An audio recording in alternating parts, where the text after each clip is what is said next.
ওয়াসাল্লাম বাংলার সুলতান হযরত বাবা শাহ আলী রহমতুল্লাহ আলাইহির কদম মোবারকে এই জুমা রজনীকে এবং জামানার মুজাদ্দিদ খাজা বাবা সৌভ আগমন উপলক্ষে নৌরানি আদিবসার মাহফিলে সদরে উলামায়ে কেরাম আশিক রাসূল সাল্লাল্লাহু আলাইহি ওয়াসাল্লাম আরবের আমার নাম বলে আসসালামু আলাইকুম ওয়া রাহমাতুল্লাহ। আমি সংক্ষিপ্ত কথা বলবো আজান পর্যন্ত। আপনারা কেহ উঠবেন না, যদি ওঠেন আমাকে একান্ন দেখাবে, আমি ভাবমতো ঘাট করতে যাবো।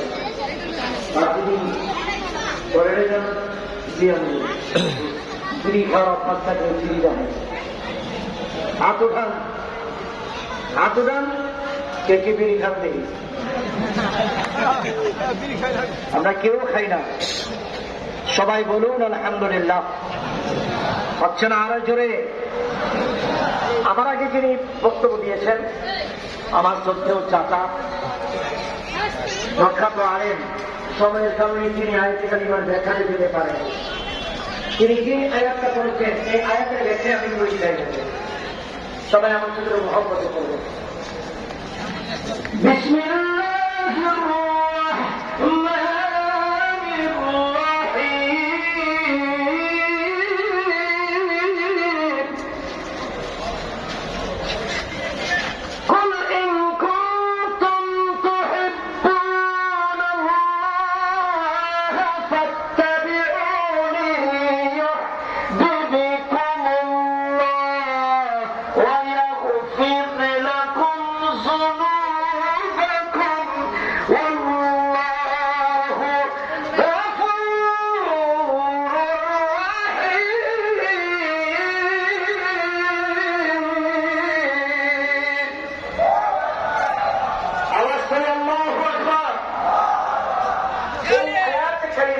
ব্যাখ্যা হল কুল, বলেন আল্লাহ আমার রাসূলকে, হাবিব আপনি বলে দেন, ইন কুনতুম তুহিব্বুনাল্লাহ, তোমরা যদি আমি আল্লাহকে ভালোবেসে থাকো, শর্ত হলো ফাত্তাবিউনি, রাসূলের অনুসরণ করে রাসূলকে ভালোবাসো।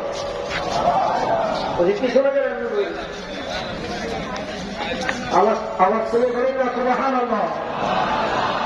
পৃথিবীর কাউকে ভালোবাসতে শর্ত লাগে না, কিন্তু হায়াতুন নবীকে আল্লাহর ভালোবাসা যদি পেতে চান, আল্লাহর ভালোবাসা যদি বৈধ করতে চান, আল্লাহকে যদি ভালোবেসে থাকেন, আল্লাহ পক্ষে শর্ত হল আমার রাসূলুল্লাহর সঙ্গে মহব্বতের ভালোবাসা চুক্তি করতে হবে। দেখছি না কারা কারা রাসূলকে ভালোবাসতে চান?